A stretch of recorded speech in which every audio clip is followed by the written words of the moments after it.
बिस्मिल्लाहिर्रहमानिर्रहीम। अब हम जो डिस्कस करेंगे वो होगा kinetic energy of 1 mole of a monoatomic ideal gas के। अगर हमारे पास एक मोनो अटोमिक गैस है तो उसके 1 मोल की एनर्जी कितनी होगी। मतलब हम टोटल 1 मोल में जितने भी मालिक्यूल्स है ना, अब हम उन सब मालिक्यूल्स की जो है वो काइनेटिक एनर्जी को जो है वो डिस्कस करने लगे हैं।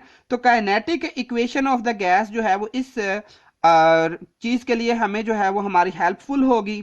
तो बेसिक कंडीशन ये है कि गैस को जो है वो मोनोएटॉमिक होना चाहिए। ये जो इक्वेशन अब हम ड्राइव करेंगे ये सिर्फ और सिर्फ मोनोएटॉमिक मॉलिक्यूलर गैस पे होगी, जैसे कि हीलियम हो जाए, नियोन हो जाए, आर्गन हो जाए, क्रिप्टॉन, यानी कि नोबल गैसेस जैसी जितनी भी गैसेस होंगी उन पे ये अप्लाई होती है। तो हमारे पास काइनेटिक इक्वेशन क्या है, P V is equal to 1/3 M N C bar square. इसको आप कह लें कि दिस इज आवर इक्वेशन 1 हो गई है। तो अगर हमारे पास गैस 1 मोल है तो फॉर 1 मोल 1 मोल एन की वैल्यू जो है वो 1 मोल हो तो 1 मोल में कितने पार्टिकल्स होते हैं, 6.02 मल्टीप्लाई बाय 10 की पावर 23। और ये किसके इक्वल होता है, एवोगैड्रोस नंबर के। तो हमारे पास अब ये इक्वेशन 1 क्या बनी, P V is equal to 1/3। अब m वैसे का वैसे ही, और इस n के जगह पे हमने एन ए और सी बार स्क्वायर ये हमने पुट कर दिया। अब हम जानते हैं कि ये वाली जो चीज होती है ये मोलर मास के इक्वल होती है। So P V is equal to, यानी कि मास और एवोगैड्रोस नंबर जो मोलर मास के इक्वल होता है, तो P V is equal to 1/3। और ये जो चीज आ गई कैपिटल एम और सी बार स्क्वायर। तो अब हम जानते हैं हमारे पास पीछे एक जर्नल गैस इक्वेशन निकली है। जर्नल गैस इक्वेशन का लिंक जो है वो मैं इस वीडियो में के नीचे जो है वो बता दूंगा। अगर आपने सीखनी हो कि जर्नल गैस इक्वेशन क्या है तो उधर से देख लीजिएगा। सो जर्नल गैस इक्वेशन का जो फाइनल रिजल्ट होता है that is equal to P V is equal to N R T. अगर n हमारे पास 1 मोल है तो P V is equal to R T के इक्वल होगा। इसको आप इक्वेशन 2 कह लें और इसको हम कह लेते हैं कि दिस इज आवर इक्वेशन 3। सो आप देख रहे हैं ये भी पीवी है ये भी पीवी है। तो हमने इक्वेशन 2 और 3 को, यानी कि फ्रॉम इक्वेशन 2 एंड 3, इक्वेशन 2 और 3 से हमारे पास जो रिजल्ट क्या निकलता है ये होगा, इन दोनों को इक्वलाइज करने से 1/3 M C bar square which is equal to R T. So अब आपने क्या काम करना है, आपने एक काम करना है कि इस साइड को 2 से मल्टीप्लाई करना है और 2 से ही डिवाइड कर देना है, यानी कि लेफ्ट हैंड साइड को multiply multiply and divide left hand side of equation, इसको हम कहते हैं इक्वेशन 4 ऑफ इक्वेशन 4 बाय 2। 2 के साथ मल्टीप्लाई और डिवाइड कर देना इस हिस्से को। 2/2 1/3 capital M C bar square is equal to R T. इसको इधर लिख ले, इसको इधर लिख ले, ये हो जाएगा 2/3 और ये हो जाएगा 1/2 M C square is equal to R T. अगर आप इस चीज को देखें तो ये काइनेटिक एनर्जी की इक्वेशन के साथ रिजेंबल करता है। वो भी किसके इक्वल होती है, 1/2 एम वी स्केयर है, यानी कि वहां पे स्मॉल एम होता है। ये है ना kinetic equation 1/2 M V square. देखिए ये इतनी टर्म एम और ये मास और ये वेलोसिटी इधर हमने सी से रिप्रेजेंट की हुई है। सो हमारे पास क्या इक्वेशन बनती है फिर, यानी कि 1/2 capital M C bar square which is equal to, किसके जो है ये चीज किसके डायरेक्टली प्रोपोर्शनल बनती है, that is equal to temperature. इस चीज साइन को हटाएं, 2 M C bar square is equal to K T. तो ये आपके पास इक्वेशन जो है वो हमारे पास बन गई। तो इस इक्वेशन को हम क्या लेते हैं, दिस इज इक्वेशन 5 और ये जो हमारे पास इक्वेशन अब बनी है इसको हम कहते हैं 6, यानी कि ये जो पीछे इक्वेशन बनी है इसको हमने 5 कह दिया और ये अब ये हमारे पास इक्वेशन 6 है। तो पुट इक्वेशन 6 इन 5, इक्वेशन 6 को 5 में पुट करेंगे तो हमारे पास जो रिजल्ट निकलता है, आप देखें ना ये वाली चीज किसके इक्वल है, ये सारी की सारी, ठीक है, दैट इज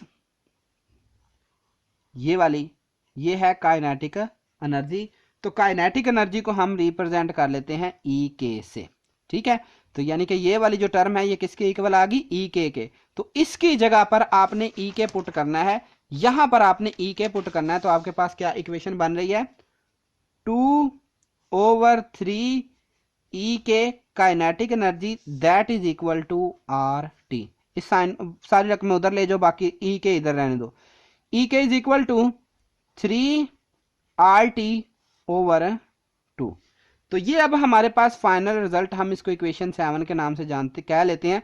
तो ये है काइनेटिक एनर्जी और ये है टेम्परेचर। तो हमारे पास यहाँ पे एक मोल के लिए, जो एक मोल मोनोएटॉमिक गैस के लिए जो इक्वेशन निकली है वो क्या है कि kinetic energy is directly proportional to temperature, कि जितना ज्यादा काइनेटिक एनर्जी होगी उतना ज्यादा टेम्परेचर होगा, या जितनी काइनेटिक एनर्जी ज्यादा टेम्परेचर होगा उतनी ही ज्यादा काइनेटिक एनर्जी होगी। तो अब इसी को यूज करते हुए हमने, ये तो था एक मोल के लिए, अब हम निकालते हैं काइनेटिक एनर्जी फॉर 1 मॉलिक्यूल। अब एक मॉलिक्यूल के लिए हम एनर्जी निकालते हैं, तो हमारे पास क्या इक्वेशन बनी हुई है, E K is equal to 3/2 R T, ये इक्वेशन बनी हुई है।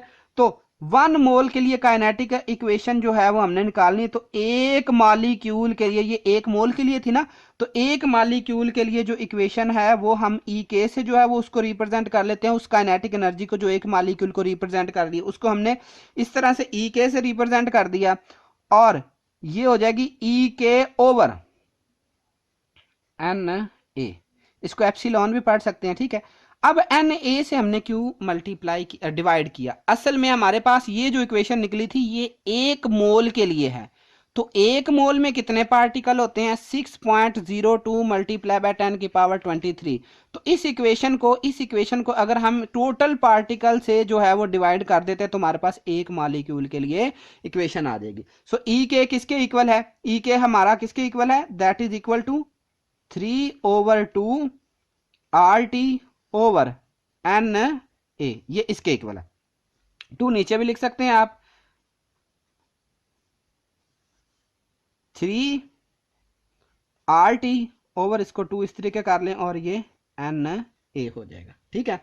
सो अगर हम एक इसको और मजीद रिड्यूस करना चाहते हैं, तो चूंकि हमारे पास R एक जनरल गैस कांस्टेंट है ओवर Na इसकी भी वैल्यू हमारे पास मौजूद है, तो इसको हम एक अनदर कांस्टेंट K के इक्वल पुट कर लेते हैं, जो कि ये वाला जो रिलेशन दिया था ये हमें दिया था बोल्ट्जमैन ने। तो from using Boltzmann we can consider that R over Avogadro's number is equal to K। तो अब हमारे पास जो काइनेटिक एनर्जी फॉर 1 मॉलिक्यूल के लिए जो इक्वेशन बनेगी 3/2 K, ये इतना फैक्टर के इक्वल आ गया और टी वैसे का वैसे।